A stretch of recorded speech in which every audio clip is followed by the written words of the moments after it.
You are now listening to the Friends of Rugby podcast.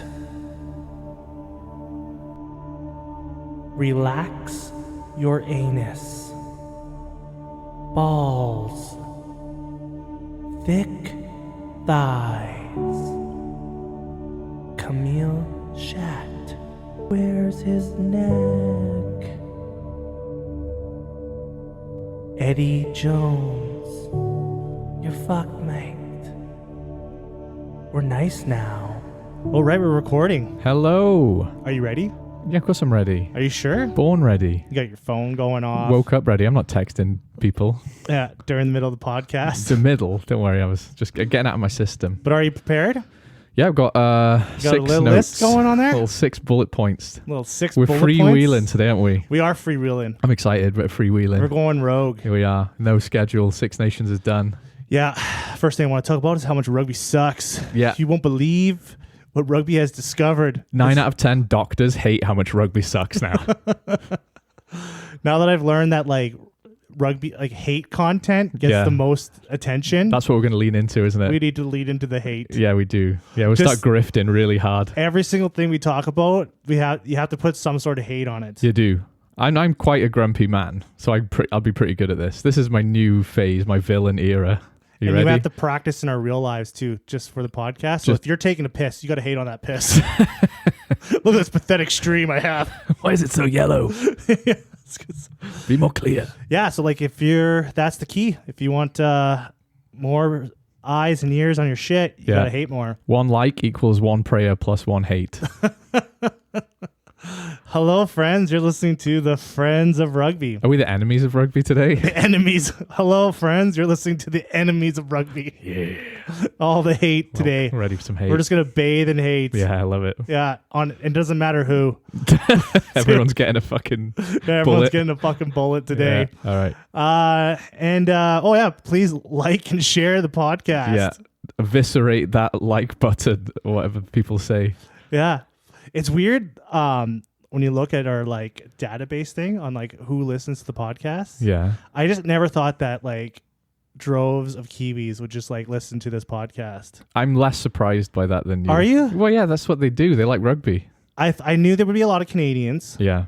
I thought there'd be more Americans listening to the podcast. Really? Yeah. Americans? Yeah. Why? The states that we get listeners from too is really weird too. Missouri. Like New Mexico and yeah. Some of the countries too, there's there's a guy in Russia that listens to every single one of our podcasts. I'm not sure that's a good thing. So I wonder who that guy is. I want to meet that guy. Yeah, that's But weird. I think it's VPNs messing with it though. it could be I think VPNs. it's VPNs. That sucks. Whatever. I don't care. Everyone's just from Saskatchewan listening to the podcast. We're haters now. We don't care where they come from as long as they're listening. Yeah. All those countries suck. Yeah. So where do you want to start off today? Well, Do you want to talk about some games? Do you want to talk about some drama? I think we go back to our roots in the URC right away. Go back to the URC. Yeah. Go back to where it all began for us. You don't want to talk about how the Crusaders finally won a game? We will. You want to get to that if we're getting later? a lot of No, okay, one thing I'm going to say, I'm going to jump back to your previous point about why so many Kiwis listen to it. I want to make a point about that, then we'll go into the URC, okay? Okay. So, you know how in Wales, it's supposed to be our national sport and all this, right? Yeah. The truth is, and I think this has always been a bit true. It's more true now. Football's more popular, right? It is. I grew up in that country. Kids play football in the parks. This is breaking news here, people. And I hate it. No, I think New Zealand is the only country in the world where that is the main fucking sport. That's the sport people play in the parks, you know? Kids go to the park, they take a rugby ball, they do touch rugby or maybe real rugby. We love rugby in Wales, don't get me wrong, but football's probably slightly more popular for your average person. I didn't know that there were so many Welsh people that watch the NFL. Are there? Well, you just said, isn't football there? Oh, don't. No, we'll get to that. I got some real hate for that. Yeah, fucking NFL. Yeah, what are you talking about? When you're saying football, you got to be... where they use their foot to kick the ball, that sport. Soccer. I have started saying, to be honest, I do say soccer a lot more now. Just because you were it's easier. saying it today, and I was going to ask you. I just say soccer now. Do you say that, or is that something they'll say in Wales? It's just, my friends back home kind of take the piss because I use Canadianisms and Americanisms, like I say sidewalk and soccer now. Yeah. But it's just because it's easier. Instead of footpath. I just want to fit in. I'm tired of sticking out like a sore thumb. Tired of going to the grocery store, which I wouldn't say in the UK. What would you say? The shop. Just going to the shop. That could be anything. Going to big Tesco's. Like you could be going anywhere. You can go into. Well, mind your fucking business. Go to a hardware store. You can go to anything. I could. Just go into the shops. Yeah, mind your business. That's what I'm doing. Go to the shops, mate. Come back some goods, you know. That's what Just I'm on going my way to to do. the shops. Just going to the shops. That's what Kiwis say. Anyway, so New Zealand is like the only country in the world where that's the main sport, right? So that people are. I would probably agree with that. I can't think of any. Maybe There's probably some smaller countries. I mean, even Australia, where like they've got, league and Aussie rules are really popular. Like union is definitely not the most popular sport, although all their main sports are oval balled. Like, rugby union's the biggest sport in New Zealand, right? Unless league is bigger now. I don't know. I'd probably go, if I had to guess off the top of my head. Yeah. In Australia. Yeah. The Aussie rules. I think it's Aussie rules first. Maybe cricket. Cricket's pretty big. And then league. Then league, then maybe soccer. I'd even say maybe like tennis is even. I don't know. I don't know. But it's definitely Cycling. not union number one, is Union's got to be down there. Yeah. I want you to tell me about the Hayton Island that is growing towards rugby union. Irish are starting to become like an Ouroboros, eating their own tails. I was starting to listen to some pundits bitching about how they're bitching because of the popularity of rugby. It's kind of overtaking other sports. Yeah. And there's a little bit of jealousy from the hurling and the Gaelic football boys. They needed to be more sexy like rugby. I don't think that's possible because no one else plays those sports. I think it's possible. Okay. Yeah. So, but there's like it was kind of interesting to read that. I'm surprised by that. It is surprising because why would they not be excited about being really successful at rugby? I think a conversation like that 5 or 6 years ago was probably wouldn't have been a thing. No, it wouldn't have. No, and Ireland were decent back then, but like Ireland are really good at rugby now. So. It just shows how much winning does to a popularity of a sport. I wouldn't know. When you start it's winning. Been a while. It's been a while. You guys are all you people in Wales are just living off hopes and dreams now. Yeah, I say that as our women get crushed by the English team. Yeah. What's the score now? Do you know the score now? You know what? When we started watching it, I thought Wales were playing a wee bit better than they were against Scotland. I thought we were a bit rusty against Scotland, but I always knew England would win that game. So I guess I'll say something about the Women's Six Nations right off the bat. Like, I'm glad that a lot of the other unions have got their shit together and they've made the women's team professional. I think that's amazing. Mm-hmm. But it's going to be a while before any game except England and France matters, for the tournament's sake. Look at the score right now. Like the France, it's only 15-5. Oh, is it? But it's to France though, isn't it? At halftime. But it's to France. Yeah, to France. France is going to win that game. Yeah. They just have they just got a head start. Give it like 3 or 4 years, and that thing's gonna level out. Totally, yeah, totally. You'll have you'll find out who where the teams are. I think so. Like it's going in the right direction, definitely, and the crowds look good in all the games, which is excellent. Yeah, because we started watching the first 10 minutes of the England Wales game. We did. And that stadium looked packed. It did. It looked good, and I thought Wales started pretty well actually. Yeah. We just haven't got we haven't been professional for long enough. We'll get there. Yeah, but whatever. I think the product's still good. I enjoyed watching it. It's just, it feels like the World Cup a while ago where it was only really South Africa and New Zealand that were going to win it. Yeah, that's the thing. That's the only thing. I don't want to make that a negative thing. We're hating today. Oh, yeah, we're hating today. Yeah, it fucking sucks. Like England are just so much better. Yeah. Who wants to watch that? Not me. Yeah, I don't Not me. Yeah. Okay. But that's, let's go to the URC. The URC. Keep some structure on this. What was that? Train. What was your big thing from the weekend? It's still going on. It's still going on. We're recording on a Saturday, which is a bit unusual because we've got a long weekend, haven't we? So I wouldn't say long weekend in the UK. No, you wouldn't. What would you call it? Holiday bank weekend? Holiday weekend. Banked holiday weekend. Bank holiday, not past tense. Present tense. Bank holiday. But I watched a wee bit of Lions Ospreys. As soon as I tuned in, Ospreys have a healthy lead. As soon as I tune in, Lions look like going to walk all over Ospreys with this, a pretty unfairly disallowed try and then a pretty nice try by the Lions fullback against a pretty sloppy Ospreys defense. But they won and they jumped up to 7th, which does give Welsh rugby some hope. Ospreys won, I mean.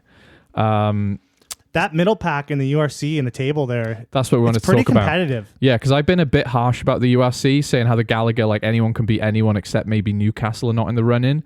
But after this weekend and maybe the couple of the weekends in the middle of the Six Nations, the middle of the pack is actually really competitive, isn't it? And you look at the points there, it's pretty tight. I think I was still a little bit critical, and I was a bit disappointed because Leinster comfortably beat the Bulls. Yeah. And it doesn't look like Leinster are going to lose now. You know what? And about that game too, because that was a surprising game. I watched that game. Yeah. And I was expecting a way different game, a more competitive game. Yeah. But I would have to look at I'd have to look at the stats of all these games of when South African teams go to the north. Yeah. And when the teams go to the south. Yeah. Because it seems to me like just off the cuff of just like what I know now is that when the South African teams come up to the Northern Hemisphere, they struggle. They do. And then when teams go down to them, there's a struggle. So if Leinster went down to the Bulls, played there, I think that would have been a way different game. There's just something it's just that like they don't travel well, do they? Yeah, it's both sides don't travel well. I don't know what it is. They show up, do they get off a plane, and then 2 hours later they got to play a game? Like, what's going on? Well, the time difference. What was one of the advantages for the South Africans? The time difference wasn't such a big deal. No, I think it's only like depending on where they are. I think it's only an hour or a couple hours at most. Yeah. Right. So you're thinking that there's not going to be that like jet lag, but there's just something about like when the southern hemisphere comes up to the northern hemisphere, like they just struggle back and forth. They do. Right. So and I don't. When you go to South Africa, everyone talks about the altitude in some of the stadiums. That definitely affects it. Yeah. I don't understand why South African teams struggle as much as they do in the Northern Hemisphere. And we were talking about reffing differences, right? Maybe the cold? I mean, it gets cold in South Africa. Like, we got some high plateaus. Yeah, but they probably get some like... It's drier there though, right? Drier and cold. Yeah. Like that damp cold gets you. Yeah. Like Canada in soccer. Yeah. Scheduled some game against Mexico. Oh, yeah. In November. Yeah. And so when they got there, it was like minus 15 degrees. Yeah. So it's fucking freezing. These Mexican players were freezing their ass off, and they lost that game. Yeah. And there was big controversy about that, right? Yeah. So I would say like the cold weather is kind of, I don't know. I would assume it does get cold in a lot of places but not for as long or as consistently as it does in the Northern Hemisphere, right? Yeah. So when they're coming up there, they're just like, because remember the summers and winters are swapped. Yeah. Right. That's right. Too. So they're coming out of. It's their autumn now, right? Yeah. They're so they're going coming into out winter. They're coming out of summer in South Africa and going into winter. Yeah. And the boys have just been playing in winter up north. They're kind of hardened to that nasty weather. It still was a surprising game. Like Leinster had all their guys back. Leinster looked really good as well, to their credit. Like, they scored 2 tries in like 4 minutes. I saw, Lowe was having a hell of a game. Gibson Park was having a hell of a game. Leinster's forward pack were not just powerful. They were, throwing offloads. Like, they've got a really nice all-court game. I know I've said this before, but what was impressive about that win was how they were using their backs a lot more as well. Like, they don't look like a team who just bullies you physically. They can do everything now, which is impressive, The Bulls are fucking units. Yeah. So they're not going to worry physically, but Leinster can do a lot now. They've got a really big toolbox. Yeah, I still think, though, that if that game was played in South Africa, we would have probably seen a different result. Maybe. Which is kind of weird. It's like depending on where the game's played, on how like the outcome is favored more one way or the other. Yeah. It's just like an awkward thing. But it's almost like we shouldn't have a league that is that geographically distant. No, they just got to get more used to it. And this is also a thing too, about this Leinster Bulls game too. Like this summer series, it's giving me a lot more confidence. You think Ireland are gonna? Well, these players know these other players, so it's not going to be such a rugby culture shock. No, because when they go down to South Africa to play, like they know these players. They've been playing against these guys all year, and it's not going to. I think they're going to be way more prepared than an Irish team has ever been going to South Africa to play. I think I agree, but I agree with it from the opposite point of view, because if you are a South African team losing to Leinster, you're playing the Irish side without some important additions, Omani, Tadhg Beirne significantly actually, but if the Bulls... Tadhg Beirne plays for Munster. That's what I'm saying. Okay. Yeah, that's what I'm saying. Like, he's the addition that helps the Leinster team when they become Ireland, right? Uh-huh. So, the South African teams not only do they know these guys? If you're playing against Leinster, you're basically playing against the Irish national side. Don't get me wrong, right? too. I think that the box side that's going to be playing Ireland, they're going to be the most prepared. That's box what I'm side saying. too. That's what I'm saying. It's going both ways. Right. So Fair they're enough. going to be well prepared for what they know. Yeah. Especially because I think it's even actually. I think you made a good point. I think it's more of an advantage. That's what I'm saying. It's more of an advantage to South basically Africa. Playing Ireland. That's right. They do play a different style. Yeah. But from an Irish point of view, you can beat the Bulls, but when the South African teams come together, like they have got some serious talent spread over 4 teams. They got some serious talent spread over like dozens of teams. Not exactly. Because they're picking from everywhere. And they got some unknowns, right? They're bringing in boys from France. They're bringing in boys from the Prem. Guys, Japan. Yeah, exactly. So it's plays to South Africa's advantage because they've got some hidden aces up their sleeve. Whereas if you play Leinster and you lose to them, you lost. But you know how to prepare and you know you've got some top quality coming from several teams. Whereas Leinster have got to bring in like Tyburn, Jack Carty. Oh man, this series is going to be a fucking war. I cannot wait. Yeah. I hope both teams are fully fit. They will be. I want both teams fully fit, fully firing. It's going to be good, isn't it? Oh my gosh. Yeah, sorry, I meant Jack Crowley, not Jack Carty. That's okay. There's a lot of Jacks and Carthys and things going on. Yeah. But yeah, back to the URC, the table. Like, that the competitiveness it's pretty good. Like all these teams, I think can. Besides, I think the Bulls and Leinster are ahead of the pack by a significant amount. But I think the Bulls lost to the Stormers not too long ago. They did, right? Yeah, they did. So Stormers aren't that far away, mind. They could still make top 4. And Leinster still lost 2 games this year. They did, right? They did. Who did they lose to? I think they lost to Munster, didn't they?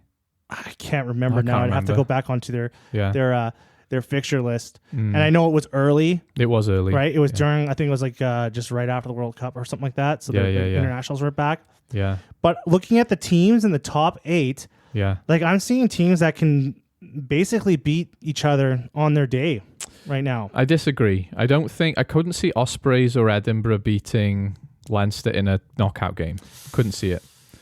Yeah, I think it comes down to the top 4. Maybe could probably the top Benetton, 2nd, 3rd, and 4th. Can't see Benetton beating Leinster. No, but I can see. Munster doing it. I could see the Bulls doing it if they're better than they were. Can you see Glasgow doing it? I couldn't. They've had too many dodgy games recently.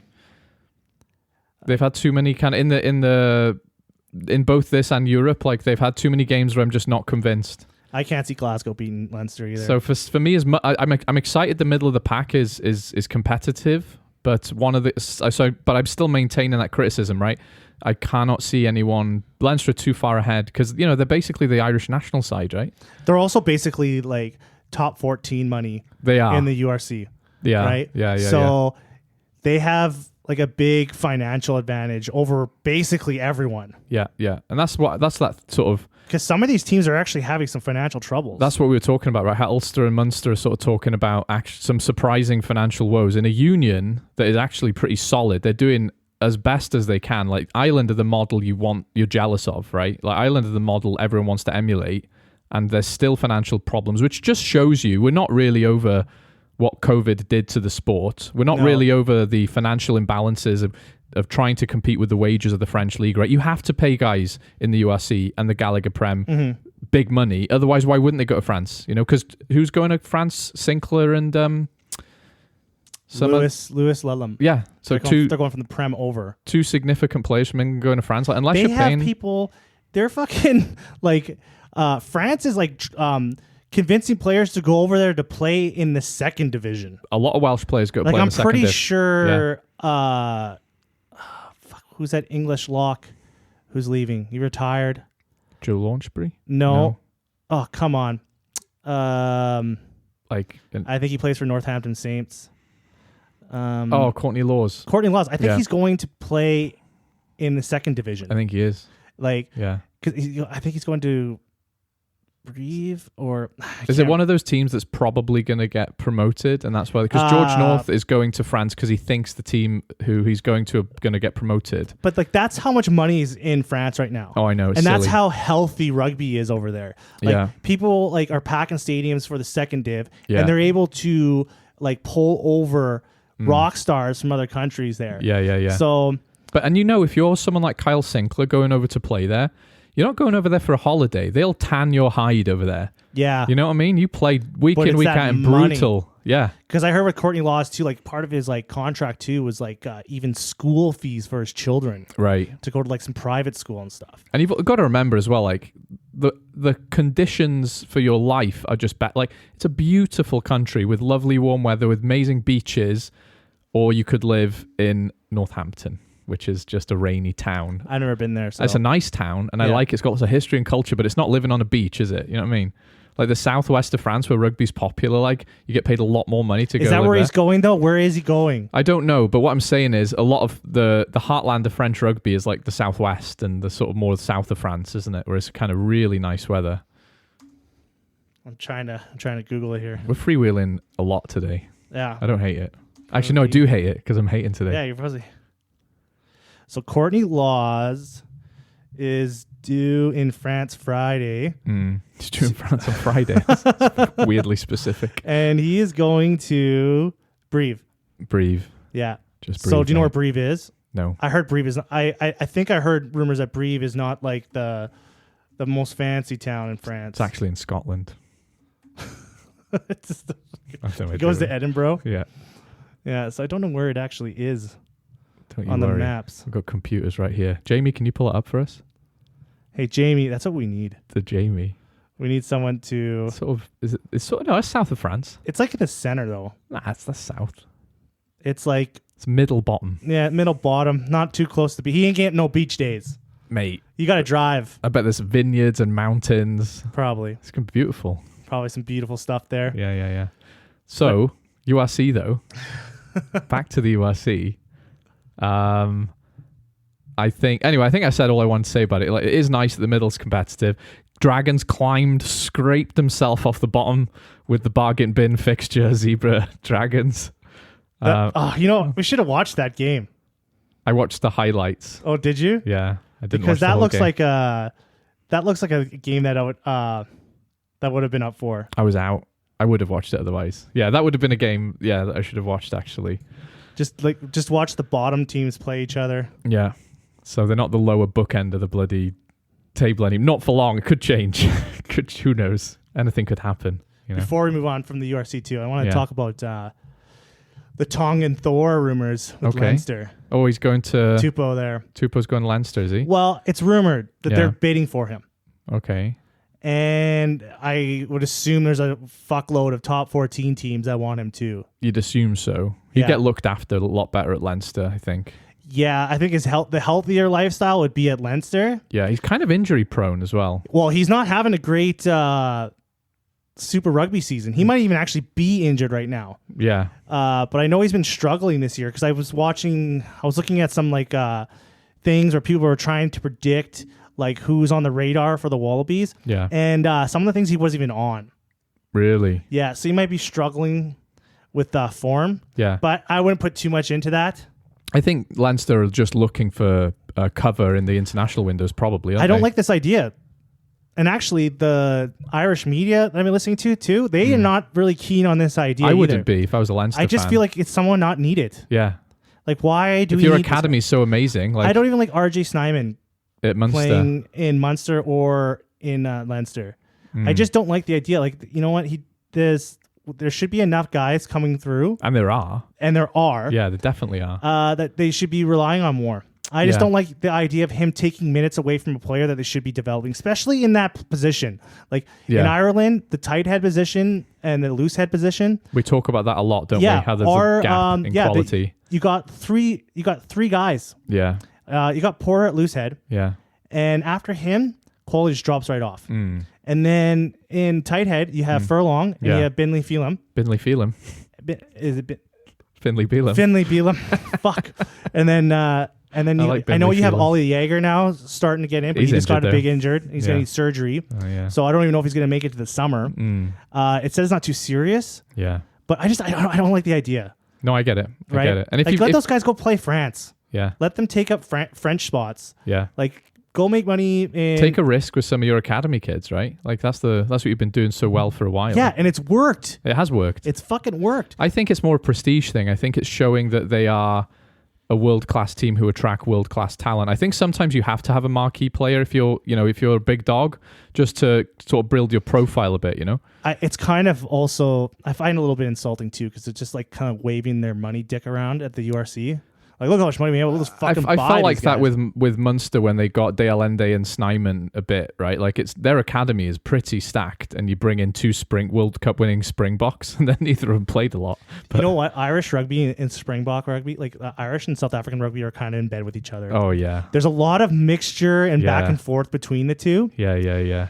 and But I think there's also like they like being in each other's pockets so they can know each other's secrets. yeah, as well. it's very almost Game like of Thrones, they're isn't it? frenemies. They They are are. fucking frenemies. They got right? knives behind their back where they're kissing, haven't They're they? like Yeah. switching coaches, Yeah, and they got yeah, like yeah. players all over the place, and Yeah. they're kind of like, oh yeah, we're friends, but not really. Jack Nienaber's like calling Razzie, like, you know what's going on over here, mate? I'll tell you. Like, and he's like, switching notes and yeah, stuff. yeah. Yeah, because you look at those two countries, there's a lot of back and forth between Oh, those yeah. two. Suspicious. It's very suspicious. They both know what they're doing. They both know exactly what they're doing. And So, I think it's been beneficial for them both. yeah, That's what I think. yeah. I think you're going to start seeing a lot of in the future. You're going to see a lot of South African players that are applying their trade in Ireland, playing for the Springboks. Wait, that's happening now. Yeah. Snyman's he had a good game the other day as well against the Ospreys. Even with the coaching, there's Irish coaches in the Springbok setup. Yeah, There's Irish coaches like all over the place there, and then you got South African coaches up north. yeah. Well, there's always been a strong link between Munster and South Africa. I think that's just kind of spread a little bit around now. I think there was a couple of Kitsoffs at Ulster. I think Dwayne Vermeulen was at Ulster as well.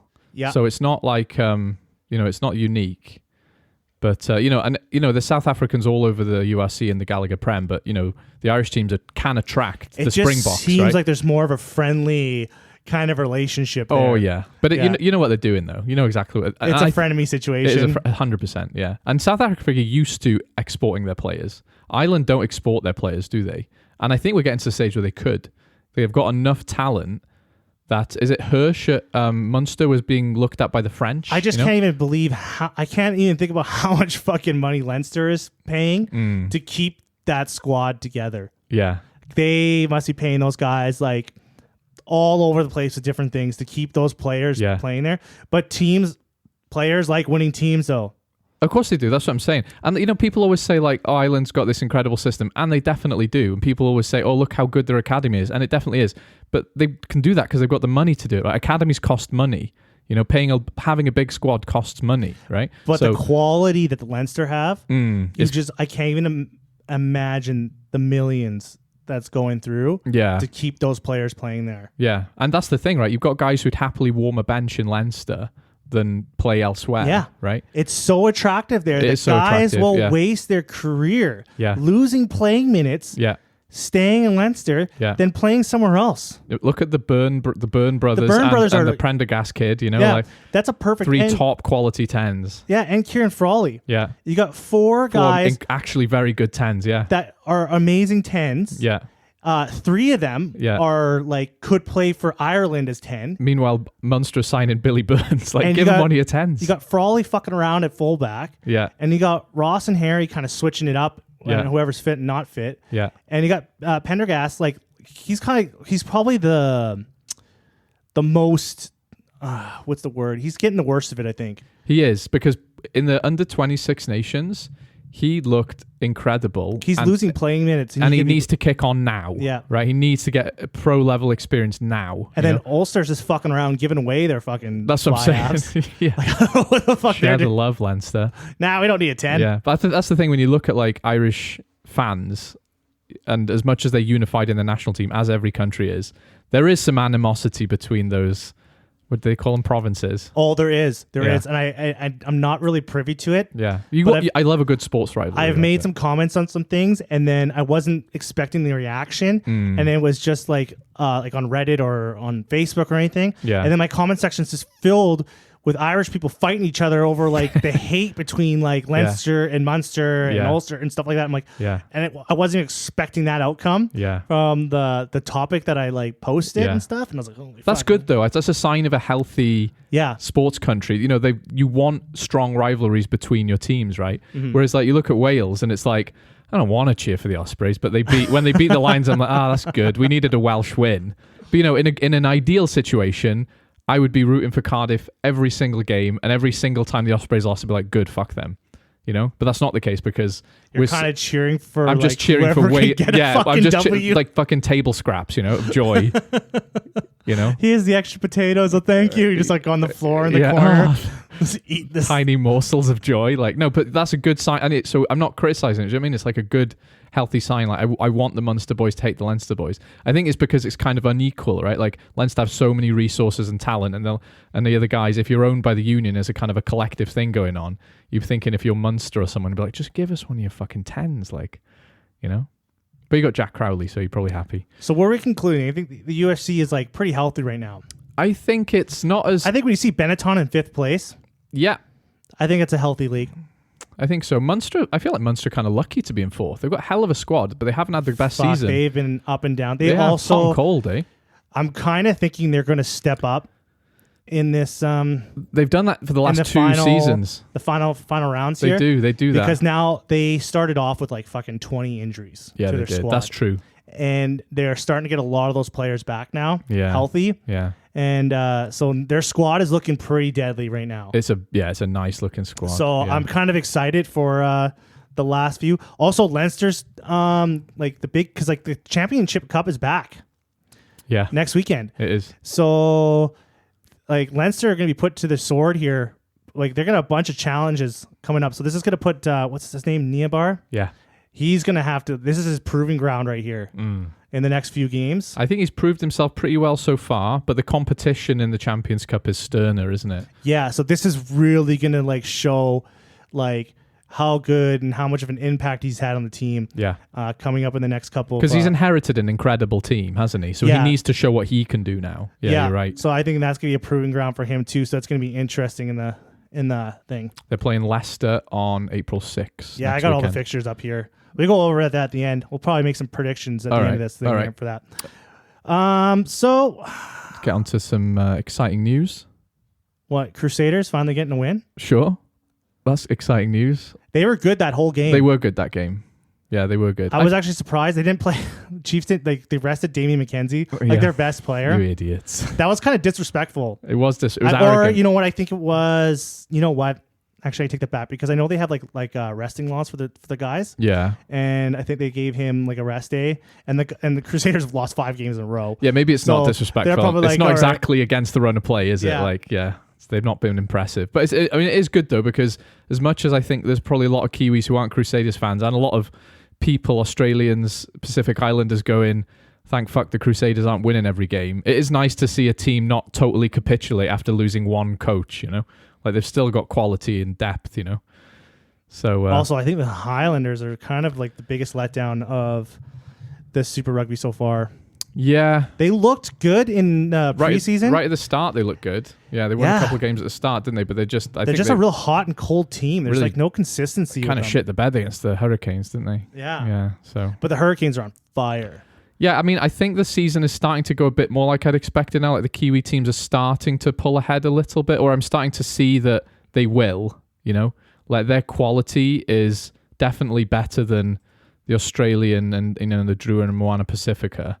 But I still maintain that this is a much better Super Rugby season than it has been in the last few years, just because it seems more competitive, Well, you got in the top 5 right now. You have the Hurricanes. Yeah. You got the Blues. Yeah. And the Blues and Brumbies are tied. Yeah, the Brumbies are challenging. That's true. For points. Yeah. And then you got the Reds. Yeah. I heard Queensland is where the rugby union people are at, so.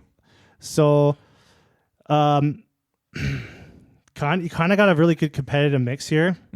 I think the Blues and the Hurricanes are going to be the teams to beat. Yeah, looks like it. I think one of those will win. I think the Hurricanes probably win it.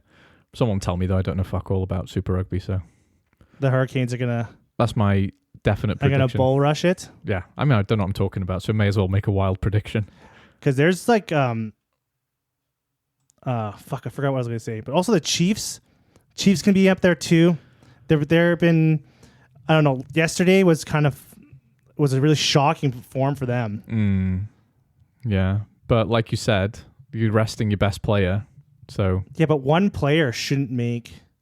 neither should one coach. Look at the Crusaders. That's true too. So, maybe they're resting on individuals a bit too much down there. Fucking Damian Kenzie just carrying that whole fucking Maybe team. he is. Maybe he is. Well, I remember when Gatland was running the Chiefs for a bit. He just did not know how to use Damian McKenzie, I don't think. Like, he was trying to do his very structured game plan. It's like, you've got to let that man float around. He's a leaf on the wind. He was out of his element there. He was. Like, Super Rugby is a different game. It is a different game. When game. you watch Super Rugby, it's a very different game. Like, it runs, it's just played, it's like just pure chaos rugby. And like, it's not international rugby. It's mental. That's where I thought that Scott Robertson was going to have this kind of the same kind of culture shock when he goes to, when he starts coaching the All Blacks. Right. Because he's been coaching Super Rugby for so long. All his rugby is Super Rugby. So when I thought he was going to go up in there, but now that I look at his coaching they've team, been grooming him though. Yeah, they've but his been coaching team too, and him. who's behind? Yeah, like, who's behind the doors there? He's not alone. No, he's not alone. He's alone. going to be, and so and he'll have a little bit of grace. Like if he doesn't come out the gate firing, I think there's enough people who will go give him a minute and he'll be fine. Because South Africa are the world champions, right? So you're not going to expect New Zealand to come out with a new coach, having lost a lot of their superstar All Blacks to retirement, and just beat South Africa. The crazy thing is it's exactly the kind of thing they've historically done, right? They will just come out and hammer someone like South Africa or Australia. But I think he's probably got enough cash in the bank so that a lot of Kiwis will go, we'll give him a minute, I don't think it's like Ian Foster where they were like, fuck him, get rid of him. We hate him. Just looking at his whole, Razor's the whole setup, I think you're coming into a new era of the All Blacks. Domination. I'm so scared. Genuinely. I am too. Genuinely, yeah. I'm terrified. Oh. Like, he is making me want to poop my pants. I know. Because you look at that setup and you look at just the difference between him not being at the Crusaders and not. That was a big sign for me. Like, that was huge. Like, look, if he's the difference. Who thought Crusaders losing would be a sign that New Zealand would get a lot fucking better, eh? Right? Yeah. So I got the heebie-jeebies. Yeah. Like, I think there's a new. If you're an All Black fan, you must be just your dick must be just fucking rock hard, waiting for that first kickoff. Yeah, no, all confidence too. Yeah, just pure hard dick and confidence, just walking into every. They game. don't think that. They're sat there going. I think there's. I would be. I would be. Yeah, if you're a Kiwi, you're just fucking rocking in. No. Yeah, I think I'll you take took the 10 first game. Viagra. You're just fucking ready to go. I would have no fears right now. Fair enough. I think they're probably a little bit more humble than that, but we'll see. We'll see. Yeah, so yeah. What else is going on in the world of rugby? Well, you wanted to talk about Louis Rees-Zammit, but I don't particularly, but go ahead. Why don't you want to talk about Louis Rees-Zammit? Because it's not related to rugby. Don't give a shit. He's a star. No, he's not. He used to be. Then he left the sport that we love. The NFL wants us talking about the NFL to rugby fans. And I don't That's the only reason why he's there. I don't give those scum airtime. Good luck to him. See you later. See you never again. There's a lot of the articles I'm seeing now about him is that he's made the NFL. Yeah. So, but this is exactly kind of the same situation as Christian Wade. It's not exactly the same. I think he signed for a training squad, just like. In that sense, yeah. Yeah, so but it's signed, even then he signed for the training squad for the Chiefs. But the Chiefs are back-to-back Wonder Bowl champions, aren't they? So that's presumably that's. This is more also significant. You got to remember the marketing behind this too. Behind him. I think that's what I'm a bit even in the American media petulant now, about it. I've been starting to watch American media stuff about him because he's starting to come up now on that. Yeah. And he's being regarded as they've just brought over the Messier of rugby. He's he's the best player in the world. So on one hand, I'm thinking, Louis Rees-Zammit has a bigger rugby profile than Christian Wade. I always thought Christian Wade should got more England caps. He was class. But Louis Rees-Zammit is a lion, right? He is a world-class winger. He's established a world-class winger.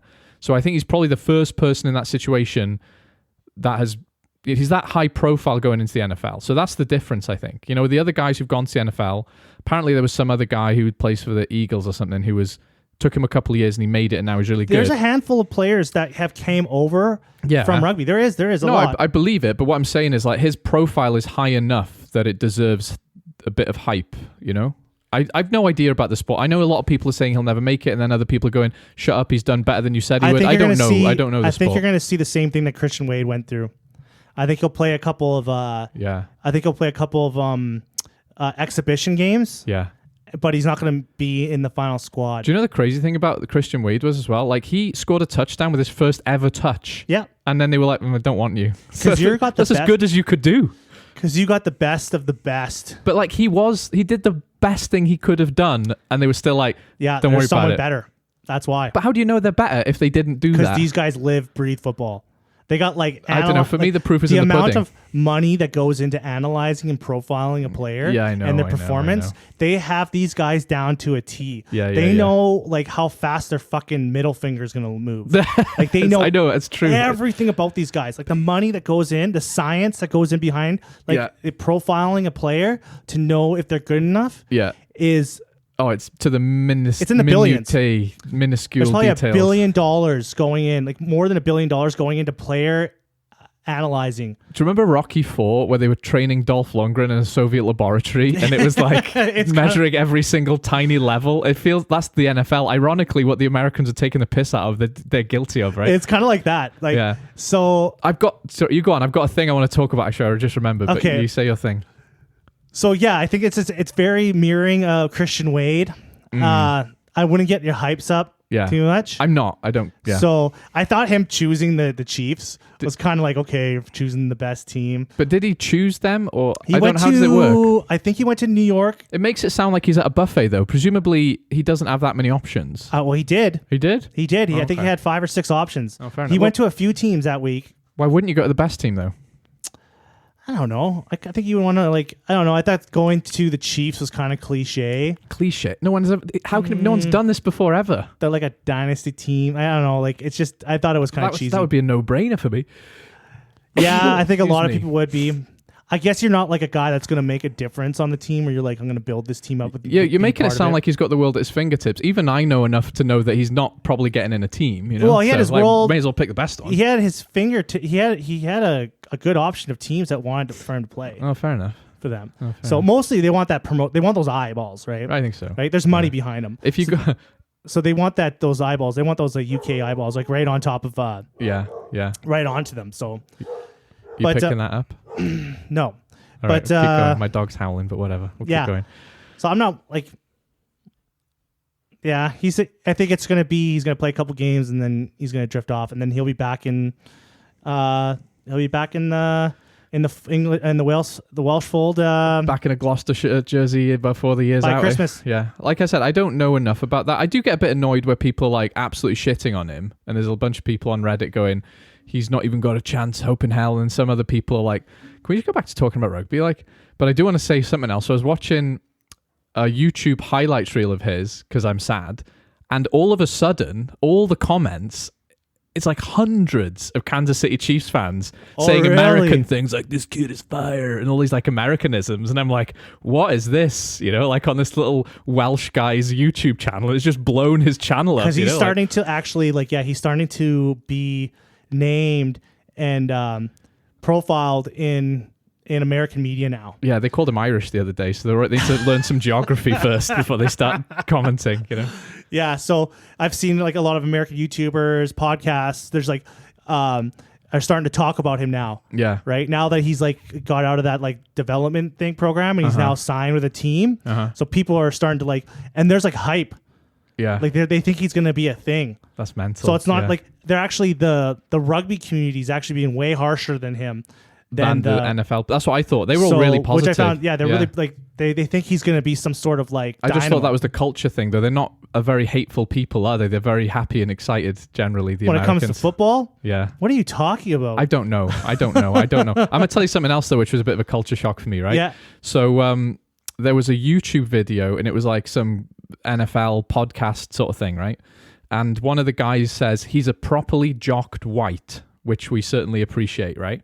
And I was like, he's a properly jocked white. Presumably that's like some sports term, not a reference to his ethnicity, right?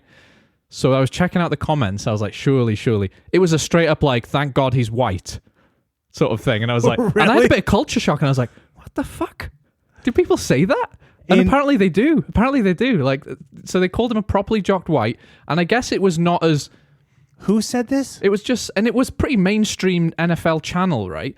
And there was a white guy and a black guy on the channel, and they were both laughing about it. So it's not as racially charged as you might think. Apparently, there's a bit of like banter about how much better black guys in America are at football, which obviously they definitely are more prominent in the sport, and they're, obviously have a kind of bigger profile. And I guess there's a bunch of like white guys there who are like sort of joking with them, like, okay. Yeah, so I guess it's not as horrible as it's, but I did get a bit of culture shock. So you just wouldn't fucking say that here, would you? You wouldn't say that in Canada. No, you wouldn't say it in Canada. You wouldn't even say it in No. Canada.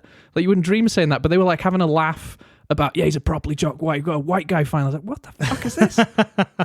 It was just kind of jarring to me. Do you know what I mean? I was just, maybe it's just because I'm like British and I'm like, oh no, don't say rude, weird things. I don't know. It properly like culture shocked me though, because I was convinced they wouldn't say that. I was trying to think like, surely that's a term for some thing that's not referencing They're his just taking the ethnicity. piss. Yeah, but I mean, they were kind of taking the piss, but it's just not something you'd hear in, it's even on shocking. YouTube channels. Even I think a Canadian would hear that would be like, oh, okay, Totally, wow. totally. Yeah, because I could see when I said that, you were like, what the fuck? Yeah. Like even you were a bit like, no, Anyway, so that's all I have to say about it. Good luck to him. I just want him back in rugby. I don't care about the NFL. He'll be back. He'll be back. Good. He'll be back in a year. Good. For sure. Yeah. Unless I'm like completely wrong. Yeah, maybe he's amazing. If he makes it in the NFL, if he plays a season, that will be a huge accomplishment. Yeah. So put Wales on the map, eh? Put Wales on the map. Unless they think he's Irish. Unless he's Irish. Man, this Irish player is really fucking Put good. Ireland on the map even more than it already is. Yeah. Anyway. So speaking of global rugby. Yeah. Got a conspiracy? No, not a conspiracy. I was just, how we were talking about the rule changes and stuff like that being proposed. Yeah. So the number one rule change that I think is going to happen globally, and it's going to probably go through, is the 20-minute red. Yeah. How do you feel about the 20-minute red? I've gone back and forth with this a lot, right? Because I remember a game where it was Scarlets and Ulster, and a winger, Tom Rogers, he kind of got decapitated by an Ulster player. I don't think it was particularly malicious, but it was a red card, right? Sorry, what game was this again? What game were you talking about? It was Scarlets Ulster. It was years ago. Of course, it's the Wales versus Irish team coming from you. What do you mean? I want to tell you a story where the evil Irish were playing the Angel Wales. All right, I'm gonna say Team A were playing Team B. It's not the only example of it, and it's definitely happened to Irish teams because I've talked to Irish guys about similar incidents. Right? I'll give you a more general example then. So imagine your team's playing, and whether it's malicious or not, a player doesn't get a red card for what should be a red card offense. They get a yellow card, right? They go off, but that person that they hurt can't come back on. Right, this Tom Rogers in that game was knocked the fuck out. Right, he couldn't come back on because he failed the HA. Okay, so I think he might be. But let me finish because how this finishes is important. That guy who got the yellow, came back on, scored the winning try, and that guy he knocked out couldn't come back and play. To me, that was. I understand the context. It wasn't malicious. That guy deserved to come back on because it was a yellow card. It's not his problem, right? Came back, scored a winning try. He's not going to come back on and not try hard, is he? He's a professional athlete. So I understand that. But what would happen with this 20-minute red is, and I understand that player isn't coming back on, but what you're saying is your team can do something potentially very dangerous and you've still got a reasonably good chance of winning a game when, you should have a red card is a collective punishment. It should be a deterrent. It should go, you've done something so dangerous, your team kind of deserves to lose at this stage, right? You do understand that, like, when you get a 20-minute red, like if you're given a 20-minute red card, you don't come back on. That's what, and I know, I just said that, right? Yeah. Okay. But your team, I'm saying a red card is a collective punishment. It should be a collective punishment. If one of your players does something very dangerous, your team suffers because of it. Yeah. And they should suffer significantly because you could kill a guy. Yeah. See, I was like you too. I've been going back and forth on this because has the 20-minute red destroyed Super Rugby? I don't think we've seen enough of it. Right? That's my problem. So, like, I don't think the impact, like, I'm trying to find, like, ideally, when I think about it, a lot of things come up. Like, you're going to see teams now play even more on the edge. Yeah. Because they're kind of allowed to. And yeah, that's what I'm saying. Right? I'm that's worried what I about think that. this opens the door to. Yeah. But I don't know. Like, I know, like in Super Rugby, they play on the edge. Yeah. Like, they're constantly trying to, like, they're playing on the edge of the rules. I think at the breakdown, that's very true. And the breakdown, too. Yeah. And, but I haven't seen, like, a major negative impact on it in Super Rugby. All I'm saying is trial it for a little bit longer.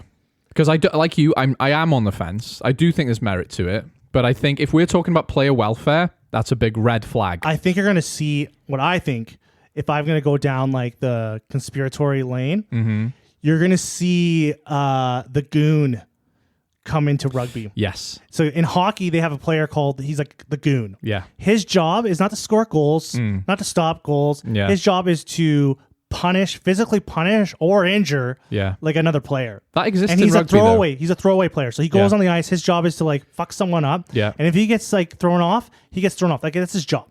Right. And I think I'm worried. I'm not thinking you might see this, but I'm worried you might see that. You might see a throwaway player. Yeah. And his job is just to take out the best player. Yeah. Legally, you'd hope.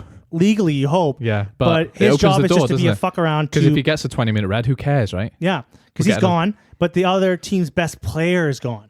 Yeah, exactly. Right? That's what I'm saying. That's like, it's just headhunting.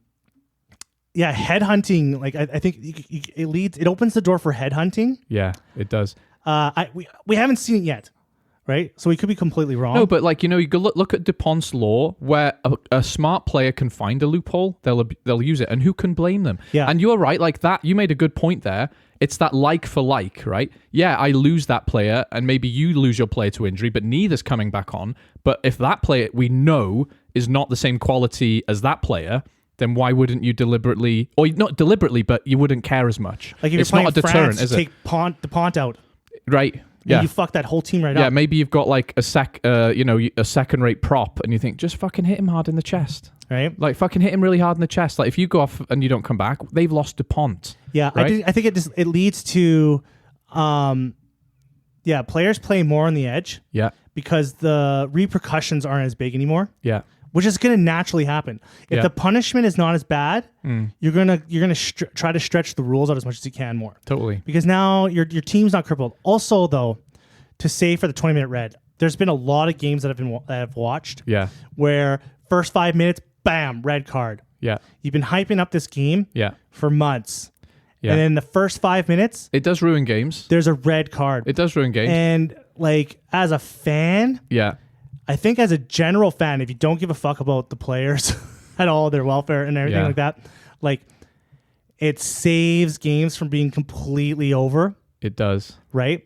But also at the same time, like if you're cheering for the opposite team and this guy basically gets away with murder, no, but you're making a good point here. You're close to it. I'm going to say a couple of things. First of all, rugby has had enforcers historically. There's a South African player, Bakkies Botha. Yeah, he was, he's a good player, but they called him an enforcer. Yeah, which is essentially the same as he's your physical presence on the field, he's right? Your goon. And he did some nasty things to Shane Williams. I remember it. He'd like tackle him and headbutt him on the ground and stuff, right? But the problem we've got now is we're at a weird intersection where all the things you said are true. If it wasn't for the fact that these red cards in our game are inconsistent and disputable, right? So if we were in an area of rugby where we're like, that's definitely a red and the referees are refereeing it perfectly, then I would not want this 20-minute thing, because if you commit a red card offence, you probably deserve to lose the game. It's like when Wales were winning the Jam Slam and everyone was pissed at us for losing games because they got a red card. And it's like, well, don't fucking try and decapitate our players then.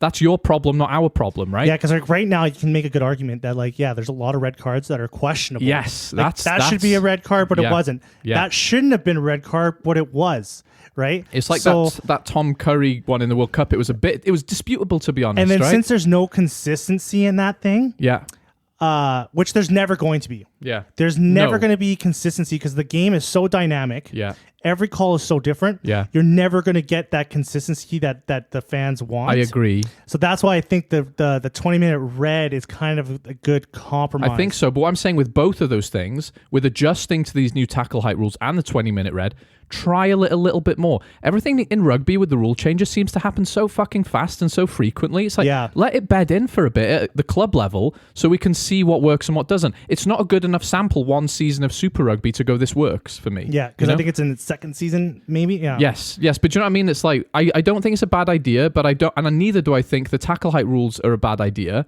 But you've got to wait to see what works and what doesn't work, right? Yeah, you got to things sound like a good idea. Yeah. But in application, it needs to be some time. It does, exactly. That's all I'm saying. Give it some time. Yeah. Because yes, they introduced let's just say, like, I don't know for sure, but I'm pretty sure they introduced the 20-minute red last season. Yes, they did. For Super Rugby. Yeah.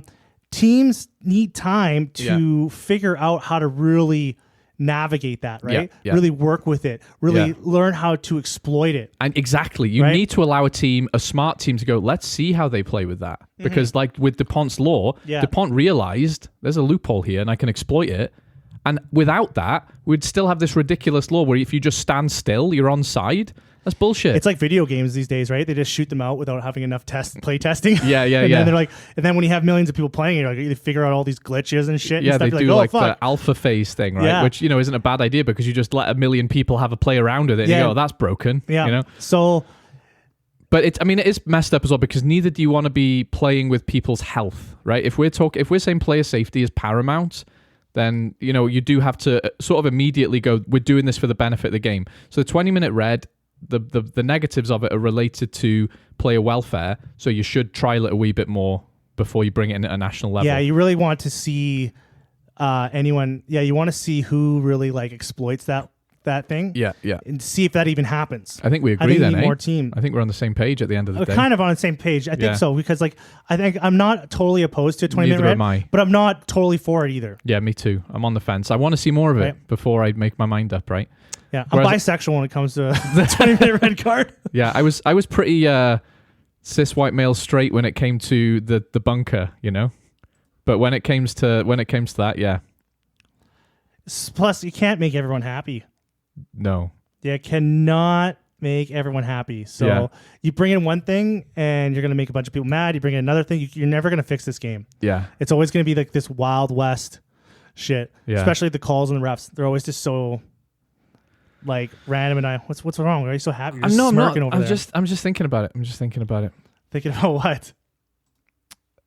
Honestly, I wanted to talk more about the bunker thing as well, because I think like they introduced that pretty quickly, and I liked that immediately. I liked it too. I thought it took the pressure off the refs and it kept the game flowing more. But then I was surprised by the kickback against it when I was seeing people online going, "Oh, I hate it." Maybe it's the same. Maybe I just don't know the other side of the coin with the 20-minute red. That's what I was thinking about. It's because I don't think people just don't like people making decisions that they can't see. Maybe like because they're behind a closed, they're just a voice on the screen. They don't like that. I don't know. Segue to controversial TMO the other day in Saracens. Oh, that thing right there. Tell me about that. So that's a real nice segue. Yeah. So I don't know the full details of the story, but what I've heard was the TMO caught something that the commentator said that he missed. Yeah. And then he got caught on hot mic talking about how he was going to basically not look at it because the commentator mentioned it. Yeah. And so he didn't want to bring any controversy about it, right? Which created a bunch of controversy.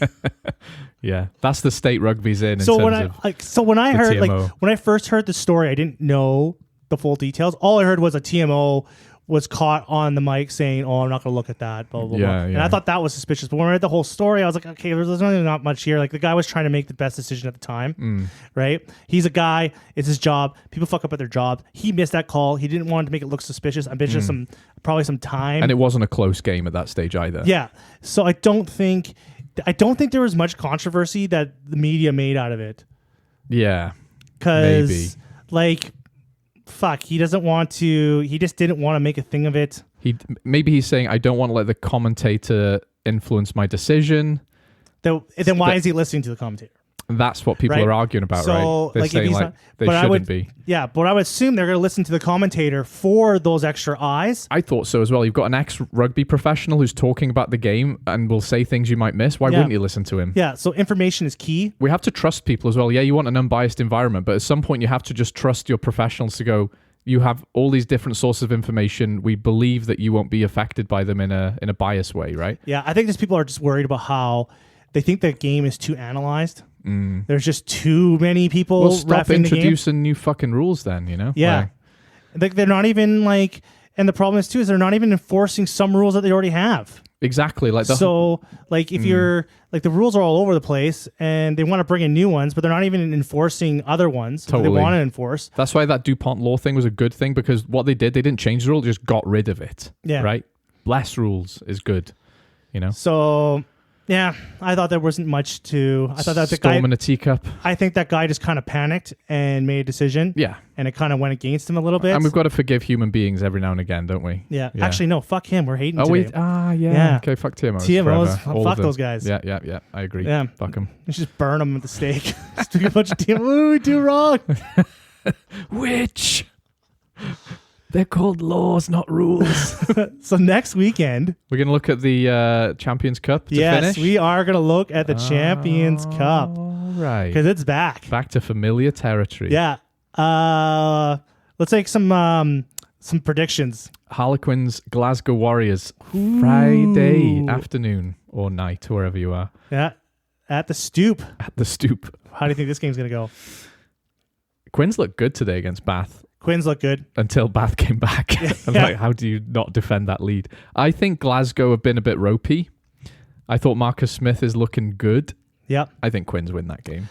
I am going to go against you here. Okay, fuck. Because I think these Please are both. don't. I'm these shit are kind at of, predicting. These are kind of both back and forth teams, but I think Glasgow is gonna do a number on that. Really? Yeah. On what you basing that on? Just feeling. Vibes. Just vibes. I trust my gut a bit more. I might predict some things right. I like the URC teams still have that feeling that they're like the natural underdog, so they're going up to the big boys to play. That's true. Right? Even though they're very Glasgow. comparable. Yeah. Harlequins are a good team, but Harlequins, I don't know. I I like think that. there's gonna be some passion. Okay. Yeah. I believe it.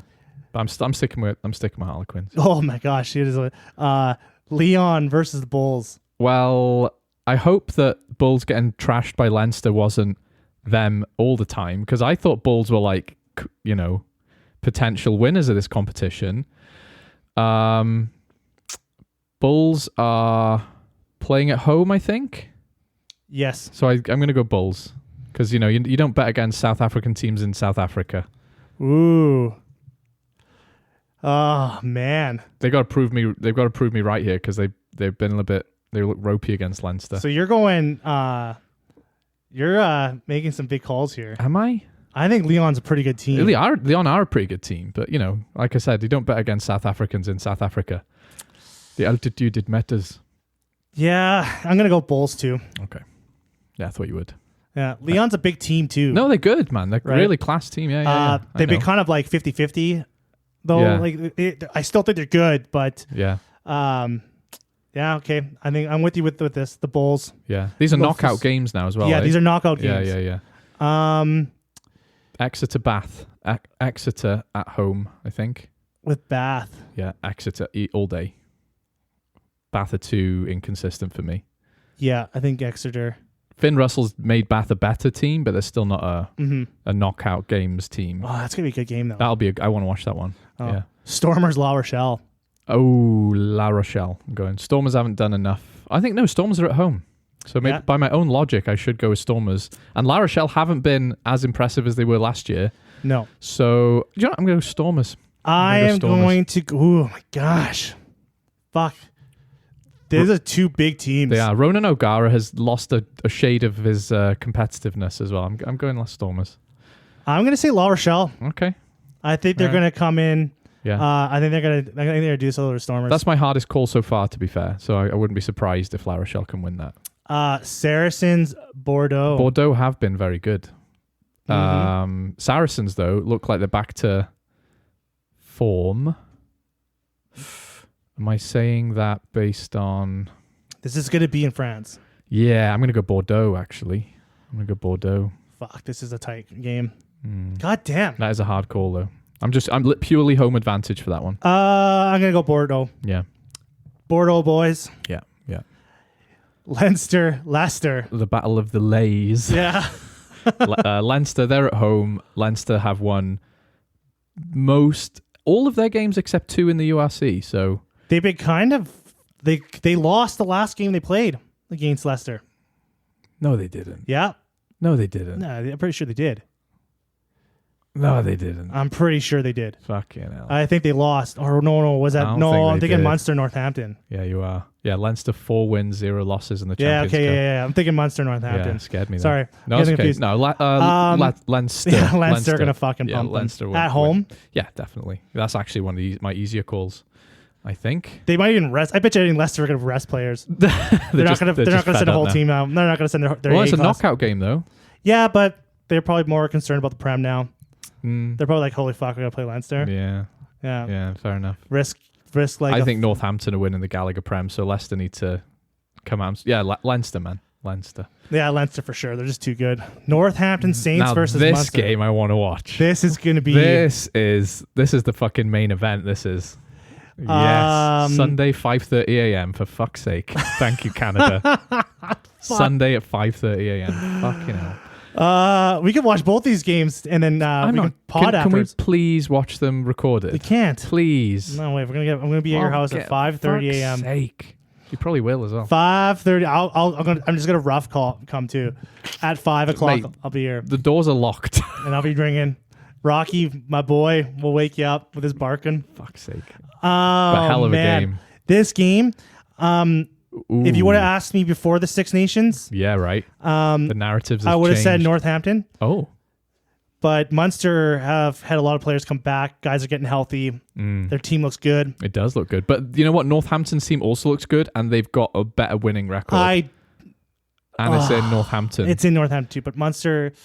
But you know what, though? I agree with you in terms of parity of squads. Like, those are two really good squads. I wonder if me being a Munster fan is giving me cloudy eyes for this game. It should do. That's good, though. That's not a bad thing. I don't know who's going to win this game. No, I'm going to say Northampton because I'm going to say Northampton on too. paper, both of them have excellent teams. Yeah. And I think Northampton's Proven more. a bit more proven, and they're at home. So And they're at home. yeah. Okay.